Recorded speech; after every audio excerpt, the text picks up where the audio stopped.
Pode iniciar, José Aparecido. Ok, pessoas! Seja bem-vindo aqui ao bloco sobre a próstata, né? Que é um grande tabu entre os homens, né? Os machões de plantão que não aceitam que o doutor vá lá fazer o exame preventivo, né? Para ver se a sua próstata está inchada, se ela existe, etc. e tal. Hoje nós temos também no clínico médico, que é o PSA. Você vai lá, tira seu sangue, eles vão fazer a medida do seu PSA para ver se de fato tem alguma alteração. Se tiver, ele vai te encaminhar um urologista, e ele vai sim, ou por ultrassom, porque eu acho que esse negócio de toque aí está obsoleto, mas tudo vale para que você tenha aí uma boa saúde, não venha morrer de câncer de próstata. Isso é muito sério no Brasil, que a maioria dos homens são machões demais, né? Não dão a oportunidade até de se cuidar, né? Como a mulher também tem o câncer de mama, né? É necessário também que vá eu esqueci, não, esqueci o da mulher, esqueci, mas ali vai fazer os toques, vai ver se há algum módulo nos seios, para ver se tem alguma incidência de câncer de mama. Eu conheço algumas mulheres que, infelizmente, deixaram isso para lá, não houve um toque preventivo para saber se havia algum módulo, e ela foi ter que cortar os seios dela. Ok? Então, quer dizer, tudo é uma prevenção. Outras, é, eu sei de um caso, uma mulher que teve esse câncer Só um de minuto, José mama. Aparecido. Vou só alertar aqui de novo para as pessoas abrirem as câmeras. Tá acumulando muita gente aqui sem abrir a câmera e Por isso pode favor. gerar transtorno. Você pode perder a sala de live. 2 saíram. Vai perder agora. Se não tiver com câmera aberta lá em cima, Ok, pessoas, aqui a regra é clara, ficar com a câmera ligada o tempo inteiro nessa sala. ok. A menos que está em alguma situação que não tem como, né? Mas Que aí tem nos que dar tenham essa avisado. explicação para nós. Ok, pessoas? Eu Então, estou indo por os braços do Morfeu. ok, Ana Cássia. Obrigado, viu, pela sua disponibilidade aqui no grupo de Não, mas eu trabalho. quero falar. O senhor me fez eu fazer pesquisa e Ah, depois eu sim, quero então deixa falar. eu dar, Vou deixa eu ter que dar essa ficar aqui introdução. sentada. Então, deixa eu dar essa introdução e após essa introdução a gente vai para o vídeo do Dr. Laí Ribeiro, né? Então, eu conheci um caso de uma senhora, de uma mulher, né, que teve o câncer de mama, mas ela não mostrava para ninguém. E quando se descobriu, o câncer já tinha se alastrado para o corpo dela todo. Ela já nem tinha mais mama, tinha uma ferida muito grande no peito, né? E tudo por causa de vergonha. O homem, quando ele tem câncer de próstata, o primeiro sintoma, que é um dos sintomas, quando tá assim, tá agravante demais, gente. Não é nem preventivo, vai ter que fazer cirurgia, etc, etc. Não vai te capar, mas vai tirar a possibilidade até de ereção, viu? Enfim, xixi pingando na cueca, dificuldade de urinar. Não significa que é um câncer de próstata, né? Mas também a gente tem que fazer a averiguação de tudo isso, tá, gente? Porque nós homens temos que deixar o parquinho de diversão atento, bem, um mastro, né? Bem, para que você tenha aí condições. Também a Ana Cássia vai dizer alguns métodos, eu também. Se a pessoa está tendo baixo libido, tem como reverter o caso, né? Porque se não funciona lá, funciona com dedo, com carinho, com carícia. Funciona, pessoas.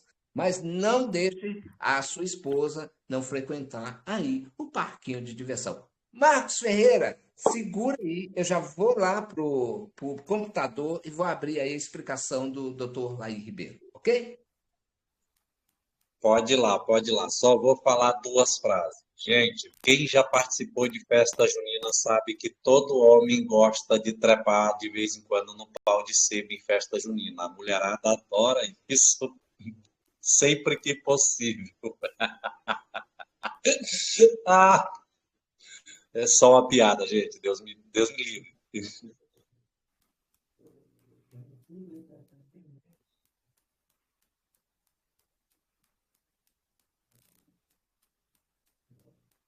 Pode ir lá, José Aparecido. Traz o.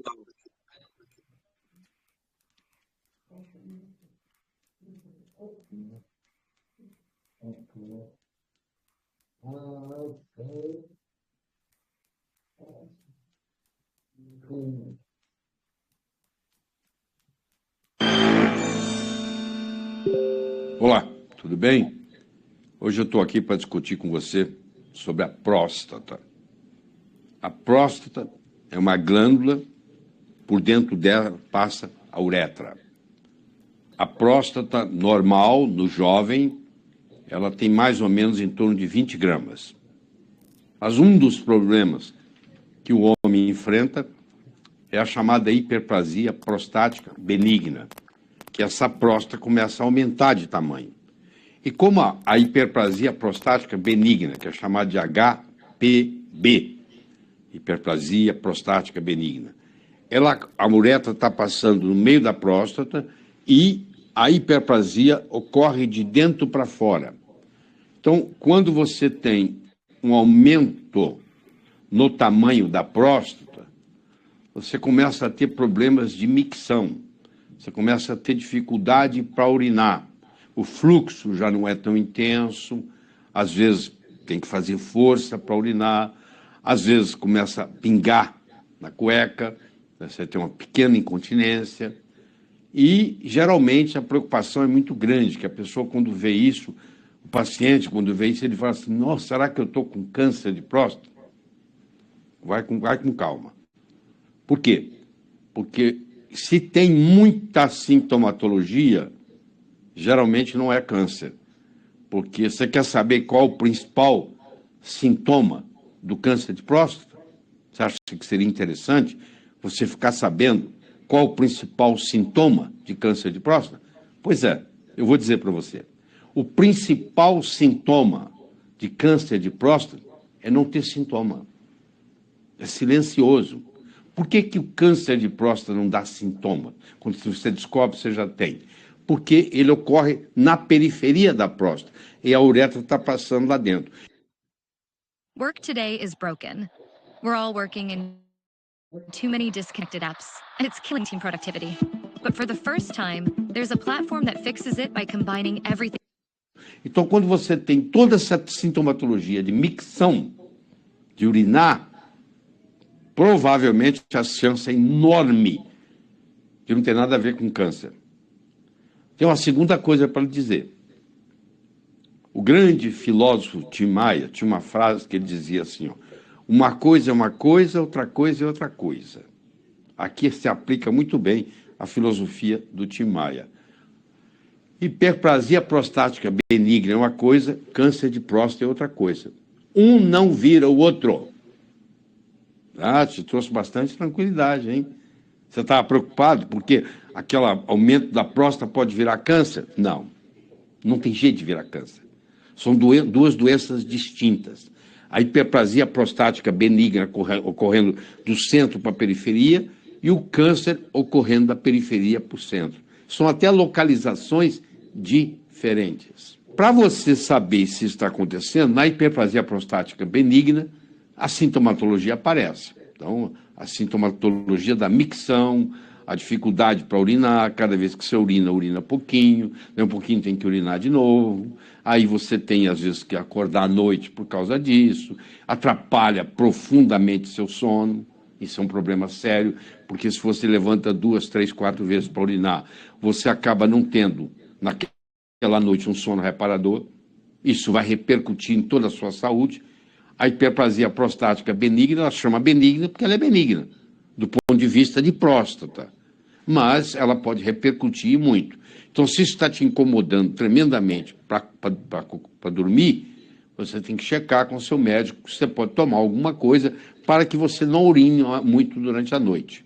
Existem substâncias alfa-bloqueadores, que o seu médico conhece muito bem, e que vão permitir você acumular mais na bexiga e só descarregar a bexiga na parte da manhã. Deixa eu falar para você agora de um exame que, na minha opinião, um dia vai sair do mercado, que se chama PSA, que é o antígeno prostático específico, que tem uma gradação. Você pode ir de 0 a 4, de 4 a 10, acima de 10. Tem significados diferentes, mas nós não vamos entrar nessa conversa aqui. Eu só gostaria de dizer para você que existem vários fatores que aumentam o PSA. Por exemplo, se você cavalgar, fizer equitação, se você teve relação sexual, se você andou de bicicleta, se você fez uma ginástica intensa, se você correu uma maratona, tudo isso contribui para aumentar o PSA. Então, o PSA, ele tanto aumenta no caso da hiperplasia prostática benigna, quanto ele aumenta no caso do câncer. Então, geralmente, tem uma dificuldade, aumentado, será que é câncer, será que não é? E a pessoa fica apavorada e começa a fazer biópsias. Eu quero que você entenda o que é a biópsia. A biópsia é o seguinte, vai fazer mais ou menos uns 18 furinhos na cápsula da sua próstata e vai ver se ali tem alguma coisa. Eu quero fazer uma analogia aqui para você. Você imagine que eu tenho um lago e que eu crio carpas nesse lago. E você vai me visitar e eu vou mostrar para você que eu crio carpas, porque a água está escura. Eu jogo uma rede. E quando eu puxo a rede, não tem carpa nenhuma na rede. Significa que não tem carpa no lago? Não, não significa nada. Porque o peixe não foi pego na rede, não estava naquele lugar. A mesma coisa acontece com a biópsia de próstata. Porque quando você faz uma biópsia de mama, o problema da mama tem um nódulo. Você vai pela ultrassonografia e faz a biópsia no nódulo. Só que a próstata não tem nódulo. Então eu não tenho um parâmetro para dizer aqui que eu vou biopsiar. Eu vou fazer 18 biópsias, tem suas complicações. Procure no Dr. Google, você vai ver, tem gente que fica internado por um mês depois de uma biópsia de próstata, tá? Porque às vezes pode sangrar. E quando vem negativo, não é garantido também que não tenha nada. Porque você jogou a rede, não pegou o peixe, não significa que o lago não tenha peixe. Simplesmente o peixe não caiu na rede. Você fez a biópsia, mas se você está fazendo a biópsia de um lado e o câncer está do outro lado, você não vai pegar. Então você tem que levar isso em consideração na hora que você vai decidir se você quer ou não fazer a biópsia. E o problema maior do câncer de próstata, que a preocupação maior é a metástase, é espalhar. Tem estudos na literatura mostrando que a biópsia, furar a cápsula da próstata, contribui no processo de metástase. Mas deixa eu dar para você 2 parâmetros importantes. Primeiro, que só 7% dos cânceres de próstata vão ter metástase. Então, a chance de você morrer com ele, mas não por causa dele, é muito grande. Então, uma pessoa que tem câncer de próstata, ela pode morrer com câncer de próstata, mas não por causa do câncer de próstata, porque a chance de metástase é de apenas 7%. Tanto é que nos países de primeiro mundo, quando passa dos 65 anos de idade, hoje a conduta é observar. Tem lugar, por exemplo, nos Estados Unidos, com mais de 70 anos não se opera mais. E já de 65 a 70 tem restrições muito grandes para operar, entendeu? Eventualmente, todo homem vai ter câncer de próstata. Eles têm estudos mostrando pacientes com 90 anos de idade ou mais, que morreram por outras causas, submetido à autópsia. Sabe quantos por cento tinha câncer de próstata? Com mais de 90 anos? 100%. Todos os pacientes que morreram com mais de 90 anos, por outras causas, quando feita a autópsia, quando estudado a próstata, tinha lá um câncer de próstata pequenininho lá guardado. Porque o câncer de próstata, ele leva 20 a 30 anos para evoluir. Então, se você foi diagnosticado com câncer de próstata hoje, significa que ano passado você já tinha ele, que ano retrasado você já tinha ele. Agora, eu pergunto para você, raciocina aqui comigo. Você é diagnosticado hoje com câncer de próstata, por que você tem que operar amanhã de manhã? Isso é uma coisa que levou 30 anos para chegar naquele ponto. Não é melhor você se preparar melhor para a cirurgia? Não é melhor você fazer uma alimentação apropriada, ter alguns dias para poder colocar sua vida em ordem, etc., do que amanhã de manhã tem que operar? Eu não entendo essa pressa, como muitos que estudam isso não entendem essa pressa. E o PSA, ele tanto ajuda quanto atrapalha, porque o PSA pode ajudar em você fazer um diagnóstico, mas muitas vezes tem nada a ver com nada. E existe o chamado PSA total e existe o chamado PSA livre. Converse isso com o seu médico. Quanto maior for o percentual do PSA livre comparado com o PSA total, menor é a chance de ser câncer. Então, eu posso ter um PSA de 12, mas se o PSA livre é 25%, por exemplo, isso é praticamente uma hiperplasia prostática benigna ou uma prostatite. Porque quem tem hiperplasia prostática benigna tem uma predisposição à prostatite. Então, eu quero que você saiba disso. Uma doença não vira outra, hiperplasia prostática benigna é uma coisa, câncer de próstata é outra, uma coisa não vira outra. Você tem que tomar muito cuidado quando você analisa o PSA, porque ele causa muito, nós chamamos de falso positivo. Se você tem mais de 65, 70 anos de idade, provavelmente observar é a melhor coisa, não vai operando assim. E como é um câncer de evolução lenta, você não pode ser amanhã de manhã. E lembrando-se de que quanto mais sintomatologia você tiver, maior a chance de ser hiperplasia prostática benigna do que câncer. Existem vários alimentos que são úteis no tratamento da próstata. Um desses alimentos, que o componente é o licopeno. O licopeno é uma substância que ajuda muito, tanto na hiperplasia prostática benigna, quanto mesmo na prevenção até de câncer. Só que o licopeno é uma substância lipossolúvel. Ele não é uma substância hidrossolúvel. O que quer dizer isso? Não adianta eu tomar suco de tomate, porque o suco de tomate está na água, é hidrossolúvel, não vai facilitar a absorção do licopeno. Agora, se eu como o tomate cozido da pizza, esse tem licopeno. Então, só o fato de ter licopeno não é suficiente. Eu tenho que ter um licopeno que seja biodisponível, ou seja, ele tem que estar cozido. Então, o melhor jeito de você absorver um licopeno é quando você cozinha ele e você toma ele junto com a refeição. Aí, quando com a refeição, com toda a parte lipossolúvel da refeição, facilita a sua absorção. Mas é um componente interessante na proteção da próstata. Eu espero que essa conversa tenha ajudado você um pouco. Tá bom? Que pessoas. Muita coisa é pessoa.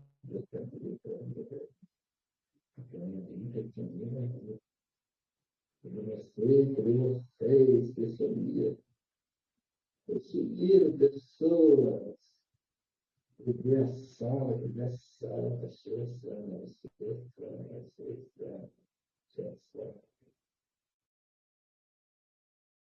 Que dificuldade para voltar aqui, viu, pessoal? Bom, vocês viram aí o doutor Laí Ribeiro, né?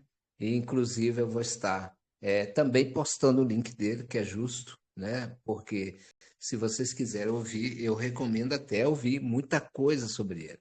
O doutor Laí Ribeiro é uma pessoa que ele é um médico, né? E ele realmente sabe do que ele está falando. Então, até por causa de direitos autorais, aquela coisa toda, nem sei se passa. Vamos tentar passar dessa forma. Marcos Ferreira, quanto tempo foi essa gravação desse bloco, por favor? Que não está gravando, parece, viu, Marcos? Marcos Ferreira não está na sala. Tá, mas não, está gravando sim. Então, nós vamos encerrar esse bloco, tá? Porque eu não sei o tempo de gravação, e vamos abrir o outro bloco para comentários. Gente, percam a vergonha, né? Nós somos adultos, nós estamos cuidando da nossa saúde, né? A gente temos que quebrar esse tabu e também passar isso para as pessoas, porque é muito sério, gente. Tanto o câncer de mama quanto o câncer de próstata leva de fato as pessoas a óbito. É real. As pessoas morrem. Ah, o câncer de mama corta uma mama, né? Aí cortou uma mama por uma próstata. Mas o grande problema é se alastrar para o corpo. Aí acabou, vai para o rins, vai para o fígado. Aí é morte iminente. E também a mulher, ela quando ela perde uma mama, é como se tivesse perdido uma parte da vida dela. Porque na antropologia, a mama feminina, ela é o quê? Ela é a amamentação da sua cria. Ok? Então, quer dizer, essa amamentação da cria, na antropologia, dá-lhe um transtorno psicológico, onde ela até precisa de tratamento. Todas as mulheres que têm aí cirurgia de mama, quando o câncer está muito desenvolvido, ela passa por um treinamento, por uma terapia psicológica até para aceitar a situação. Nós conhecemos pessoas que perderam uma mama porque não fizeram o toque. Vocês têm que tocar, gente. Se vocês quiserem, eu ensino para vocês. Se seus maridos não bater em mim.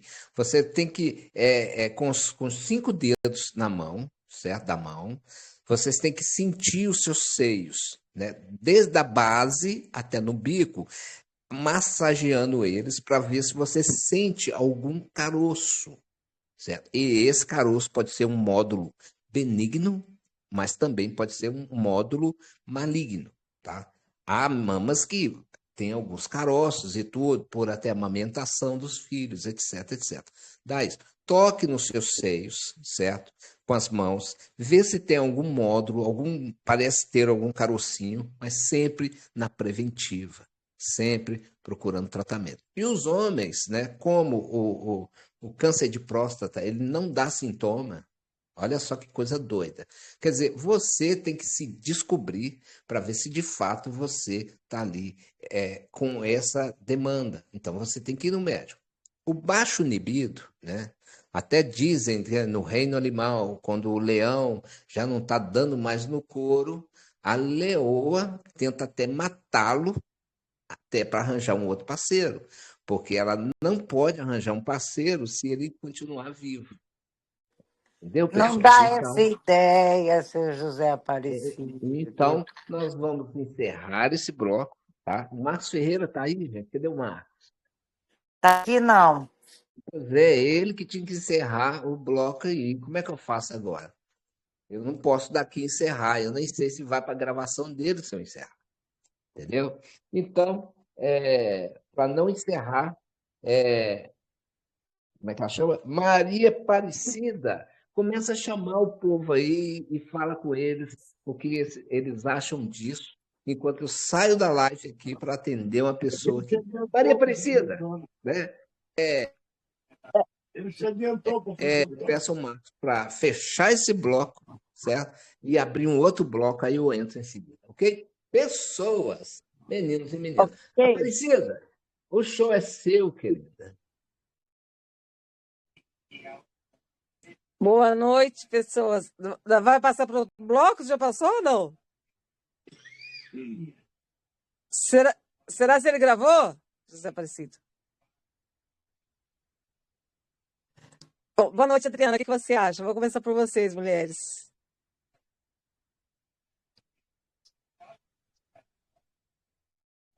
José. O Daniel estava com o dedo levantado, quer falar. A pessoa. Oi? Chama a pessoa pelo nome. José Ô, Carlos. Ana Cássia, Oi, seu Ninho. fala aí o que você queria falar até que eles resolvam o problema. Pois é. Sim. Eu não achei mais ela. Não, mas eu tô aqui. Vamos lá. Seu José Aparecido me colocou na incumbência de pesquisar a respeito do chip, que é muito usado nos Estados Unidos e também no Brasil já estão usando. É o chip masculino que você põe nas costas, lá abaixo da coluna, né? É um chip que você põe na pele, mas só que é nas costas, que é a base de hormônio e testosterona, né? Eu acho que é isso o nome. Para o homem ficar ativo, ele não perde, ele não fica impotente, tá? Com a dosagem hormonal, isso os urologistas já estão indicando aqui, isso é super normal usar, tá? e dura de 6 meses a 1 ano. É igual a mulher faz reposição hormonal, o homem também, isso é uma reposição hormonal. Então, é indolor, é um chipzinho que você bota nas costas embaixo e funciona. Eu digo por experiência própria. Meu marido tem 70 anos e nós usamos. Então, é assim, eu super recomendo, não tem frescura. Se os dois querem, a gente tem. É o tal negócio que o José Aparecido falou, né? Antes, dos três lá, a história que ele contou. Então é isso, existe para os homens, porque tem homem que toma muito, faz academia, toma muito suplemento, isso baixa. Dizem que aumenta, mas baixa. Então, como a mulher faz reposição hormonal, o homem também deve fazer. Se você tem uma parceira ativa, eu acho que é super válido. Então, eu fiz a pesquisa, eu não sei se alguém lembra aí, até no aniversário do Bolsonaro, o povo batendo parabéns para ele, ele dizia: é o chip, é o chip, é o chip, é o chip, é o chip. Então, ele assumiu, ele está até mais assim. Você vê que a pele dele está melhor, a aparência dele deu uma melhorada, e ele não é homem de fazer procedimento estético para dizer assim, fez botox, fez preenchimento, não. Isso é a reposição hormonal. Então, essa dica aí que eu deixo para os homens casados, ou mesmo solteiros, que já no Brasil eu fui realmente, porque eu achava que era só aqui, mas aí eu lembrei dele cantando e a Michelle morrendo de vergonha. Aí eu falei, eu vou olhar. E realmente existe os mesmos nomes, é só dar um Google. Agora não se faz nada sem passar por um médico, claro, né? Quando você mexe com hormônio, eu aconselho que vocês, homens, procurem um urologista. E É amanhã vai ter isso. uma fila. Vá. Mas você sabe, Tione, que isso é o machismo do homem brasileiro? É. Aqui nos Estados Unidos, os homens, 40 anos, estão indo levar o dedão lá do médico. Eles vão, isso é assim. Aí até que o médico fala, olha, não tem volta daqui a 4, 5 anos. É assim, mas eles vão. Entendeu? E teve um problema. Agora, se a mulher não quer, ou se o cara está sozinho, não quer mais nada, ok. Mas é muito comum você ver, eu sei porque eu tenho um grupo de WhatsApp de mulheres do Tennessee, brasileiras no Tennessee, e de vez em quando a gente junta, faz churrasco, e sempre tem os maridos de um lado e as mulheres do outro. Então, sempre surge esse assunto. E todas elas falam, entendeu? Que o marido usa. Ai, meu marido botou o chip. Ai, que chip! Aí quer saber. Aí eu vou levar o meu. Então, é Amanhã assim. seu PV vai estar cheinho. De Vai, né? perguntar como é que é o nome do chip. Não, não, mas tem que ir ao médico, não sou eu. Né? Eu tenho que ir, porque isso não vende em farmácia para a pessoa aplicar. É o urologista que vai aplicar. Né? É igual a gente que Então, faz reposição hormonal. O seu ginecologista te manda o adesivo para pôr na pele, ou para você tomar. É assim. Então, existe realmente isso, e eu acho que a tendência é cada vez mais é os homens usarem, né? agora. O seu José Aparecido e o Marcos Ferreira voltaram. Deixa eu olhar. O Marcos está quietinho ouvindo. Ele deve estar procurando no Google algum urologista para ir amanhã. Senhor Marcos Ferreira, por gentileza, abra a câmera. Aí ele abriu agora, ó. O Osmar falou, eles já correram para o médico. Ele já foi pro médico, ó. O Marcos já foi para o Misericórdia. médico. Olá, Gente, pessoas! Foi uma dificuldade para mim voltar aqui para aqui, né? A Cione, Nós a pensamos Cione que não, você tivesse a ido para o Ana, médico. a Ana Cássia, ela deu aí uma explicação sobre um método paliativo, tá? Porque o homem, se o parquinho de diversão dele não tiver em plena atividade, né, claro, ele tem algumas coisas paliativas até mesmo para satisfazer a sua senhora. Eu quero dizer que na Idade Média, ou bem mais para lá, né, existiam os eunucos, né? Por que tinha um eunuco? O eunuco era o guarda que tomava conta do harém do rei. O rei não dava conta de pegar todo mundo, gente, acredite em mim. Muitas das princesas, concubinas e esposas que estavam no harém era trato comercial com outro país. Olha, eu sou o rei de tal lugar e eu vou te dar minha filha para ser sua esposa em casamento e tudo, e a gente vai ter um acordo comercial. Era mais ou menos assim. A gente vê isso mais bem para frente, Catarina de Aragão, né? A Rainha Elizabeth, esqueci o nome da outra rainha, enfim, tudo isso nessa época existia. Então, o eunuco, ele era de fato castrado, né? Que profissão, né, estranha, ele era castrado. Muitas das vezes esse eunuco, ele era um afeminado. Ele já não usava mesmo o instrumento. Eu usava o instrumento da porta do fundo. Existia reis até que usavam os eunucos também. Mas, imagina só, aquele tanto de mulher no harém, certo? Salomão, 1000 mulheres, e outros reis, 1000 mulheres. Não quero falar de Salomão para Deus não me castigar, falar de outros. Então, o próprio eunuco ali, ele, com aquela mulherada, tudo pegando fogo, porque o lugar era quente, é igual ao Brasil, então tudo que é tropical, né? É a tendência das mulheres ser mais quentes. Caribe, enfim, lá no Egito, muito quente, então, os próprios eunucos, eles também satisfaziam as esposas do rei, muito em sigilo, né? Nós temos alguns relatos muito fora da curva sobre isso e alguns filósofos que falaram sobre isso. Enfim, eles colocavam ali, né?